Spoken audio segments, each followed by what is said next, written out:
notre invitée politique ce matin, c'est Agnès Firmin-Lebaudot. Bonjour, merci beaucoup d'être avec nous. Vous êtes la nouvelle ministre déléguée chargée de l'organisation territoriale et des professionnels de santé.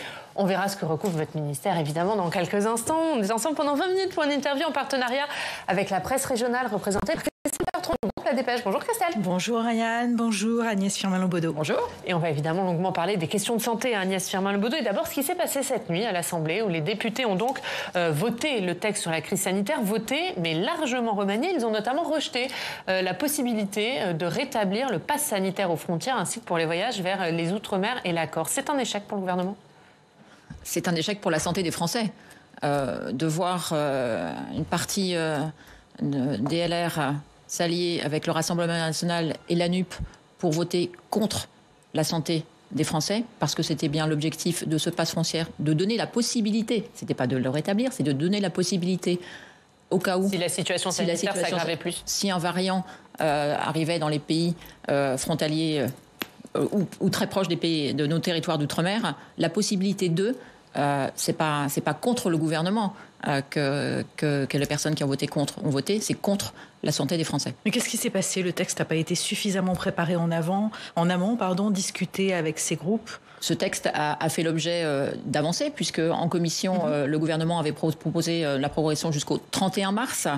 Après discussion et la volonté de partager, se caler sur 6 mois, nous sommes arrivés au 31 janvier. À l'unanimité en commission. À l'unanimité dans la commission. Le député Gosselin avait proposé, justement, sur l'histoire de ce pass frontière, que cela soit discuté avec les exécutifs locaux. L'amendement qu'il a proposé a été voté. Madame Caramanli avait proposé aussi une avancée sur l'évolution du conseil scientifique. Donc des propositions et des avancées ont été faites et discutées. Je rappelle que ce texte, qui est le 13e texte que l'Assemblée examine, permettait justement puisque nos concitoyens et puisque les Français sont massivement vaccinés, nous pouvons vivre avec le virus. Nous avons appris à vivre avec le virus. Ce texte avait 2 articles. L'un qui permettait de continuer à vérifier l'évolution de l'épidémie, et c'est nécessaire, et l'autre qui permettait au gouvernement, si besoin, et en fonction de l'évolution de l'épidémie, de pouvoir continuer à protéger les Français. Mais est-ce que c'est pas la preuve quand même que votre majorité relative, elle ne va pas suffire à faire passer vos réformes, malgré votre volonté de compromis et le fait que vous essayez de trouver des majorités texte par texte? On voit bien que ça ne marche pas. Ce qu'on peut constater, c'est que sur un sujet qui doit être transpartisan, qui concerne tout le monde, la santé, sur un sujet comme la santé, certains profitent de ce premier texte, de ce sujet, pour en faire, j'allais dire, un espèce de jeu contre le gouvernement. Vous dites, je le répète, c'est tout le monde pour vous, les Républicains, tous dans le même panier? J'ai dit une partie des Républicains qui a voté contre le texte. Et puis, je rappelle que nous sommes dans une situation aussi où il manque encore des députés, puisque certains ont été nommés ministres. Il en manque 22. Il en manque 22. Donc, mais je le redis, sur un sujet comme celui-là, qui était un texte de loi qui permettait aussi de montrer que nous avons appris à vivre avec le virus, qui justement n'avait que 2 articles, hein, je le répète, qui permettaient de suivre. C'est un coup politique qui est... Je pense que certains ont voulu montrer, et notamment quand on voit le RN et la NUP se féliciter et de façon très démonstrative de fêter une victoire contre le gouvernement. Ça n'est pas une victoire contre le gouvernement. Est-ce que ce n'est pas la preuve que vous ne pouvez pas vous appuyer sur le groupe LR comme vous sembliez l'espérer ces premières semaines ? Écoutez, c'est le premier texte. Nous allons apprendre à travailler ensemble et il le faut. Et moi, Donc ça veut dire revoir la méthode avec les LR ? J'ai toute confiance en le fait que nous puissions, texte par texte, arriver à trouver, des compromis et avancer ensemble. Mais une fois que les compromis ont été décidés, il faut les respecter jusqu'au bout. Sur le fond du texte, vous le disiez, avec 2 articles dans ce texte, est-ce que c'est pas un peu léger alors que la 7e vague déferle sur le pays, et que les hospitalisations repartent à la hausse? Non, justement, nous avons, comme je le disais, appris à vivre avec le virus. Une très grande majorité de nos concitoyens sont vaccinés. Le 2e rappel, donc, qui correspond à la 4e dose pour les plus de 60 ans, est ouverte. Nous allons continuer, notamment dans les EHPAD, à expliquer qu'il est important de faire ce 2e rappel pour continuer à se protéger contre le virus. Et puis, les Français ont aussi appris à, réenclencher les gestes barrières lorsque c'est nécessaire. Nous arrivons peut-être au pic de cette 7e vague, puisque les chiffres, on est plutôt sur un plateau. Remettre le masque dans les transports, remettre le masque lorsque nous sommes dans des endroits fermés et que nous sommes en proximité. Miser sur le civisme, comme dit le ministre de la Santé. Je crois que la responsabilité de nos concitoyens, elle a été démontrée. Et on le voit bien qu'instinctivement, certains le remettent ou certains ne l'ont jamais enlevé d'ailleurs. Alors, un des sujets clivants hier a été la réintégration des soignants non vaccinés. Plusieurs groupes des oppositions vous le demandent. Pourquoi ne pas le faire aujourd'hui ? Le ministre de la Santé, hier soir, a répondu à une question du député Gosselin juste sur ce sujet. D'abord, moi, je tiens à féliciter les soignants, très nombreux. Plus de 99% des soignants se sont vaccinés. Donc, on parle entre 0,5% des soignants qui ne le sont pas. Près de 12 000. Près de 12 000 soignants. Le ministre, hier soir, à une question du député Philippe Gosselin, a une réponse très claire. Il va consulter dans les prochaines semaines la Haute Autorité de Santé, le Conseil d'éthique, et après, en fonction des avis de la Haute Autorité et de conduite d'éthique, pouvoir travailler avec les syndicats, les professionnels, et savoir quelle réponse on peut apporter. Donc il pourrait être réintégré, parce que jusqu'à quand on les suspend, sachant qu'on voit que les vagues se succèdent et que finalement le Covid ne part pas? Pour l'instant, la vaccination pour les professionnels reste obligatoire. C'est très clair. Donc quand ils ne sont pas vaccinés, c'est ça la limite. Pour l'instant, la vaccination reste obligatoire. Le ministre, hier soir, a annoncé une méthode. Laissons-nous le temps de la mettre en œuvre. Mais qu'est-ce que vous en pensez, vous ? Ça fait des mois et des mois qu'ils ne sont pas payés. Est-ce que finalement, ils n'ont pas suffisamment été mis à l'écart ? C'est pas une question d'être mis à l'écart ou pas. Il y a une loi qui a été décidée, qui a été votée à l'Assemblée nationale, où on faisait appel à la responsabilité individuelle de chaque personnel soignant de pouvoir se vacciner, d'abord pour se protéger, et pour protéger les personnels de l'hôpital, et aussi pour protéger les personnes malades qui arrivaient dans les lieux. Cette loi, elle s'applique. Aujourd'hui, le virus est devenu moins virulent. Est-ce qu'elle ne peut pas changer ? Le virus est moins virulent. Le virus est toujours là. Bien sûr. Donc cette loi s'applique toujours. Je le redis, le ministre, hier soir, a annoncé vouloir prendre l'avis de la Haute Autorité de Santé et du Conseil national d'éthique, et en fonction de cet avis, de pouvoir discuter avec les professionnels. Donc la porte est ouverte à une méthode de concertation et de consultation sur ce sujet. Et justement, puisque vous parlez du ministre de la Santé, François Braun, on va parler de la crise des urgences, puisqu'il avait dirigé la mission Flash qui avait été commandée par Emmanuel Macron. Après, il est devenu ministre de la Santé. Est-ce que cette mission Flash, finalement, c'est pas retarder la mise en œuvre de solutions, alors que les constats, on les connaît, notamment le Sénat avait déjà rendu plusieurs rapports sur ce sujet? Donc, la Première ministre, Elisabeth Braun, avait demandé, avec Brigitte Bourguignon, alors ministre de la Santé, une mission Flash. Je trouve que c'est François Braun qui avait rendu son rapport et est devenu ministre quelques jours plus tard. Cette mission Flash a fait 41 propositions. La Première ministre les a retenues toutes. Elles vont être mises en place. Pourquoi une mission Flash ? Parce qu'effectivement, pour cet été, il y avait urgence à apporter des réponses pour les urgences.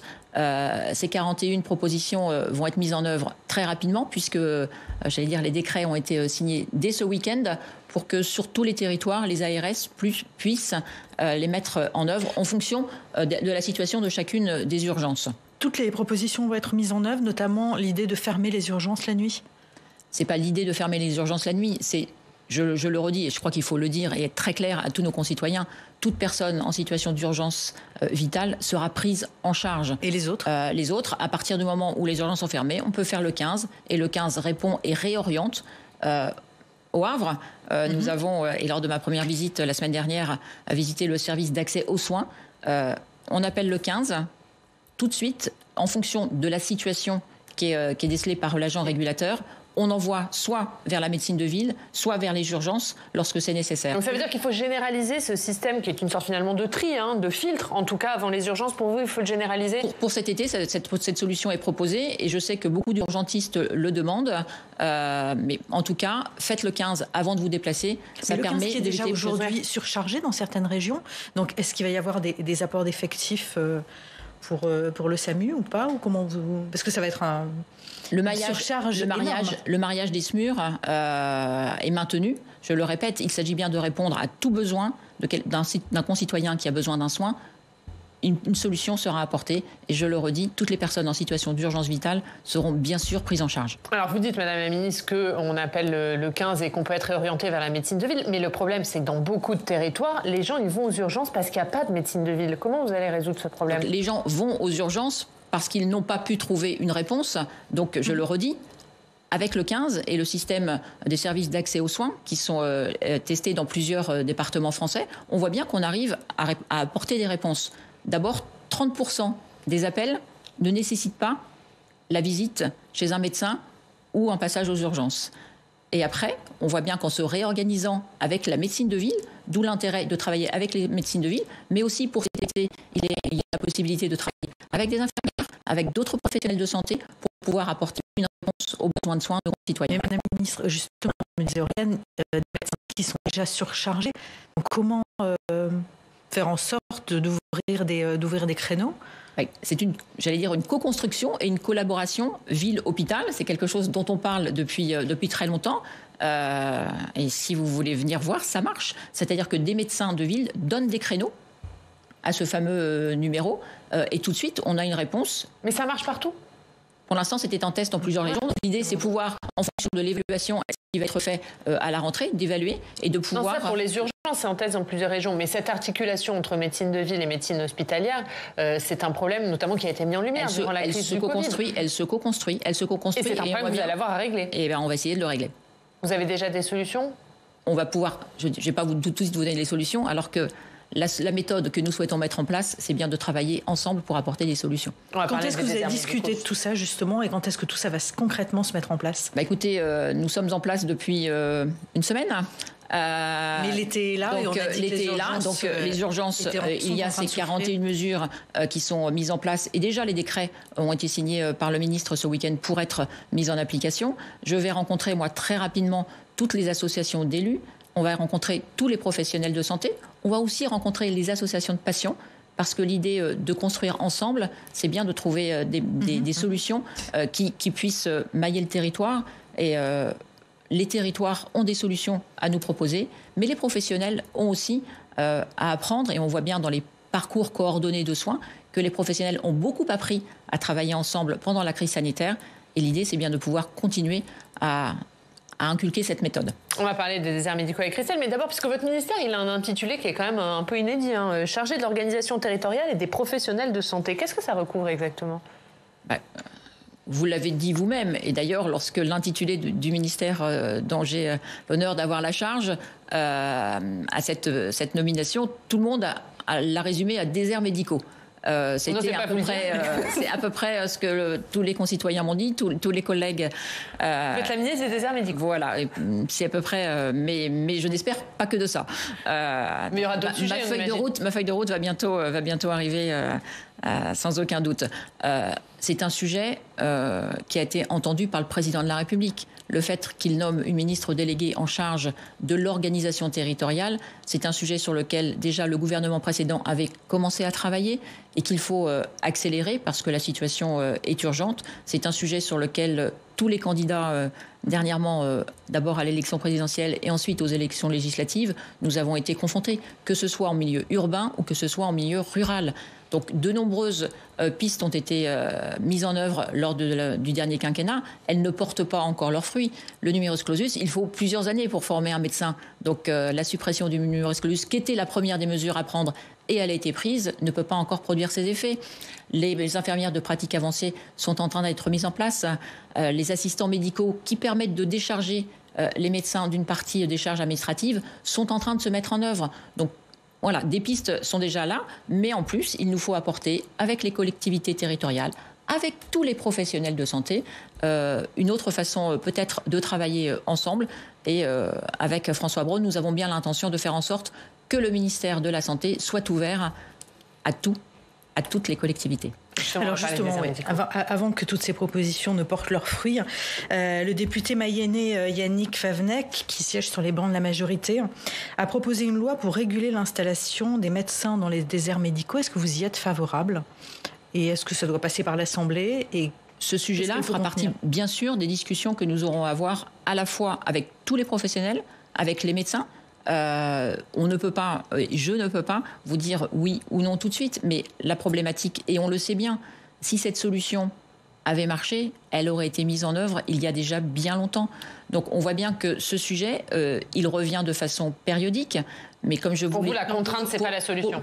Je répète, les déserts médicaux, ils ne sont pas qu'en milieu rural, ils sont maintenant partout. dans toutes les villes. Et donc, le sujet, c'est pas de savoir si on impose à un médecin de s'installer à un endroit. Et le sujet, c'est de savoir si, sur tout le territoire français, on a une solution et on offre une réponse à nos concitoyens pour pouvoir avoir accès aux soins. Mais pas par la contrainte, ouais. Non, moi je dis que c'est quelque chose qu'il faut discuter à titre personnel, parce que il est d'habitude de ressortir ce qu'on dit, donc je vais assumer clairement mes propos. Je dis bien qu'à titre personnel, je n'y suis pas favorable, mais c'est quelque chose dont on va devoir discuter. Alors, si pas de contrainte, comment on fait ? Incitation financière ? Si elle peut apporter une réponse, à certains territoires, pourquoi pas ? Mais c'est quelque chose qu'il faut discuter et co-construire avec les professionnels eux-mêmes. Je crois que c'est important de partager cette idée avec les professionnels eux-mêmes. Justement, puisque vous parlez des élus, il y a certaines collectivités qui salarient des médecins. Ça vous paraît être la bonne solution ? Vous allez encourager ? C'est une des réponses. Ça marche très bien dans certains départements, parce que certains médecins, et notamment des jeunes médecins, souhaitent pouvoir avoir ce mode d'exercice. D'autres ne veulent pas. Donc je crois qu'on ne peut pas avoir une réponse unique. Si on a une réponse unique, ça veut dire qu'on ne travaille pas avec les territoires. Les territoires sont différents, les situations selon les territoires sont très différentes. Quand est-ce que vous allez commencer vos discussions avec les élus, avec les professionnels ? J'ai déjà lancé une invitation à venir au ministère de la Santé. Quand ? Pour rencontrer. L'invitation est partie hier. Donc, mais pour quelle date, je voulais dire ? J'attends les réponses. Moi, dès que se faire se peut. Si c'est cette semaine, ça me paraît un peu compliqué. Vous parlez beaucoup de travailler, d'une nouvelle façon de travailler avec. Est-ce qu'il faut leur donner plus de compétences en matière de santé aux élus locaux ? Est-ce qu'il faut par exemple revoir le mode de gouvernance des agences régionales de santé ? J'ai fait il y a quelque temps un rapport d'évaluation sur les agences régionales de santé qui, à mon avis, ont été de façon très injuste alors qu'elles ont fait vraiment face lors de la crise sanitaire. Mais tout le monde a découvert ce qu'était une agence régionale de santé. Elles n'ont que 10 ans, ces agences régionales de santé. Elles ont subi à la fois une crise sanitaire de plus de 2 ans et en même temps un élargissement de leur champ géographique. Donc elles sont devenues des très grosses machines. Je pense que les agences régionales de santé vont aussi devoir peut-être avoir à travailler un peu plus en lien et de façon presque permanente, en lien direct avec les élus locaux. On voit que c'est ce qui a été fait pendant la crise sanitaire et c'est ce qui a permis d'apporter des réponses. Donc là, on sent le désir de tout remettre à plat, de tout recoordonner en discussion avec le maximum de gens. Le candidat Macron avait souhaité que la question de la santé soit inclue au Conseil national de la refondation. Est-ce qu'il en est toujours question ? Et est-ce que ce Conseil national de la refondation est en train d'être mis en œuvre ou pas ? Sur le Conseil national de la refondation, je laisserai le président de la République apporter la réponse. En tout cas, la mission qui nous a été confiée, c'est dès la rentrée de faire la conférence des parties prenantes. La conférence des parties prenantes, c'est bien quelque chose que nous allons construire avec François Braun sur justement les parties prenantes. Elles sont très larges et ça concerne tout le monde. La santé concerne tout le monde. Elle concerne d'abord les concitoyens. Elle concerne bien sûr tous les professionnels, et je dis bien tous les professionnels, et elle concerne aussi les territoires. Ça veut dire que des citoyens participeront à ces discussions ? On va voir comment on organise ça, mais l'idée, c'est bien sûr ça. Et je le redis, la démocratie sanitaire, ça veut dire, à nos yeux, quelque chose. Et donc, faire participer aussi les associations de santé et donc ceux qui représentent nos concitoyens, quelque chose qui me semble important. Agnès Firmin-Le Bodo, il nous reste quelques minutes, on va parler d'autres sujets et notamment des révélations de la presse concernant un pacte entre Emmanuel Macron et Uber. On va écouter puisqu'Emmanuel Macron a réagi hier justement pour la première fois, on l'écoute. Mais je l'assume à fond, et en vous regardant. J'ai vu des chefs d'entreprise étrangers, l'horreur. Je les ai vus, ça a toujours été officiel, avec des collaborateurs. J'en suis fier. S'ils ont créé des emplois en France, je suis hyper fier de cela. Et vous savez quoi ? Je le referai demain et après-demain. Très sincèrement, comme disait un de mes prédécesseurs, ça m'en touche une sans bouger l'autre. Je vous le dis en toute franchise. Est-ce qu'un président peut dire ça, Agnès Firmin-Le Bodo ?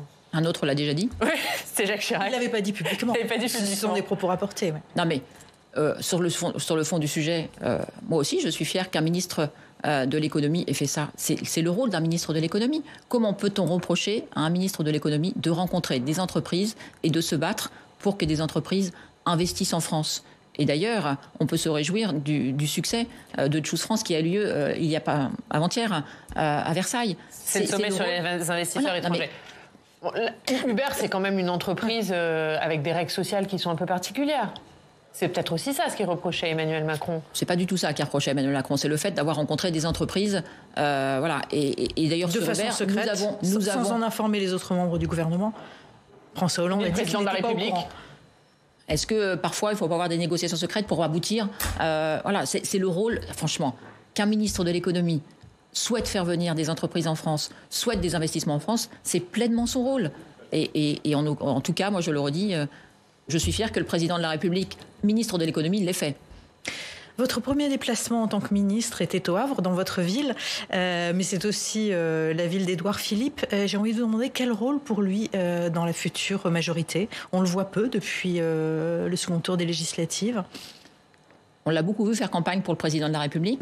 On l'a beaucoup vu faire campagne pour tous les candidats de la majorité. Et maintenant, on le voit appeler les Français à adhérer à son parti Horizon. C'est le début de l'émancipation ? D'abord, je vais revenir sur mon premier déplacement au Havre. Il est de coutume qu'on se déplace dans sa ville. Il se trouve que j'ai la grande chance d'habiter au Havre et que le maire de la ville du Havre qui accueille le ministre en déplacement soit Édouard Philippe. Donc, autant vous dire que sur l'ascenseur émotionnel, c'était très fort et c'est important de le signaler. Édouard Philippe a créé un parti politique.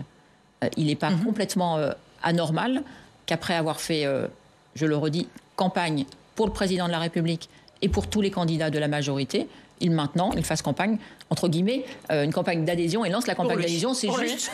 Non, pour son parti politique, parce que pour le coup, je peux vous le dire, puisque je participe à l'animation d'un des 430 comités municipaux au Havre.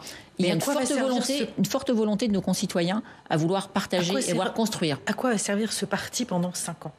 Produire des idées ? Quelle est la vocation ? Vous venez d'apporter vous-même la réponse. Lorsqu'Édouard Philippe a lancé son parti politique, il a dit qu'il souhaitait partager et construire un projet pour la France. C'est ce que nous faisons dans tous les comités municipaux qui travaillent.